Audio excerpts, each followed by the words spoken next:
லூக்கா நற்செய்தி 7ஆம் அதிகாரம். பாவியான ஒரு பெண் நறுமண தைலம் பூசுதல். பரிசேயருள் ஒருவர் இயேசுவை தம்மோடு உண்பதற்கு அழைத்திருந்தார். அவரும் அந்த பரிசேயருடைய வீட்டிற்கு போய் பந்தியில் அமர்ந்தார். அந்நகரில் பாவியான பெண் ஒருவர் இருந்தார். இயேசு பரிசேயருடைய வீட்டில் உணவு அருந்தப் போகிறார் என்பது அவருக்கு தெரிய வந்தது. உடனே அவர் நறுமண தைலம் கொண்ட படிக சிமிழை கொண்டு வந்தார்.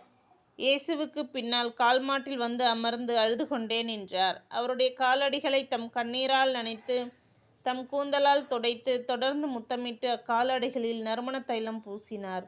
அவரை அழைத்த பரிசேயர் இதை கண்டு, இவர் ஓர் இறைவாக்கினர் என்றால் தம்மை தொடுகிற இவள் யார், எத்தகையவள் என்று அறிந்திருப்பார். இவள் பாவியாயிற்றே என்று தமக்குள்ளே சொல்லிக்கொண்டார். இயேசு அவரை பார்த்து, சீமோனே, நான் உமக்கு ஒன்று சொல்ல வேண்டும் என்றார். அதற்கு அவர், போதகரே, சொல்லும் என்றார்.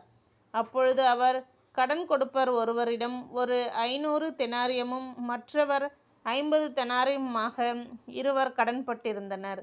கடனை தீர்க்க அவர்களால் முடியாமற் போகவே இருவர் கடனையும் அவர் தள்ளுபடி செய்துவிட்டார். இவர்களுள் யார் அவரிடம் மிகுந்த அன்பு செலுத்துபவர் என்று கேட்டார். சீமோன் மறுமொழியாக, அதிக கடனை யாருக்கு தள்ளுபடி செய்தாரோ அவரே என நினைக்கிறேன் என்றார். இயேசு அவரிடம், நீர் சொன்னது சரியே என்றார். பின்பு அப்பெண்ணின் பக்கம் அவர் திரும்பி சீமோனிடம், இவரை பார்த்தீரா? நான் உம்முடைய வீட்டிற்குள் வந்தபோது நீர் என் காலடிகளை கழுவ தண்ணீர் தரவில்லை.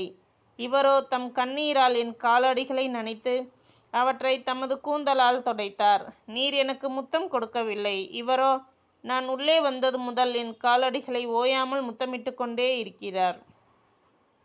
நீர் எனது தலையில் எண்ணெய் பூசவில்லை.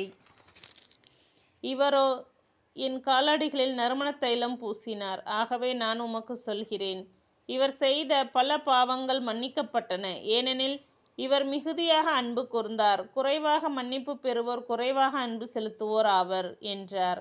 பின்பு அப்பெண்ணை பார்த்து, உம் பாவங்கள் மன்னிக்கப்பட்டன என்றார். பாவங்களையும் மன்னிக்கும் இவர் யார் என்று அவரோடு பந்தியில் அமர்ந்திருந்தவர்கள் தங்களுக்குள் சொல்லிக் கொண்டார்கள். இயேசு அப்பெண்ணை நோக்கி, உமது நம்பிக்கை உம்மை மீட்டது, அமைதியுடன் செல்க என்றார். ஆமென்.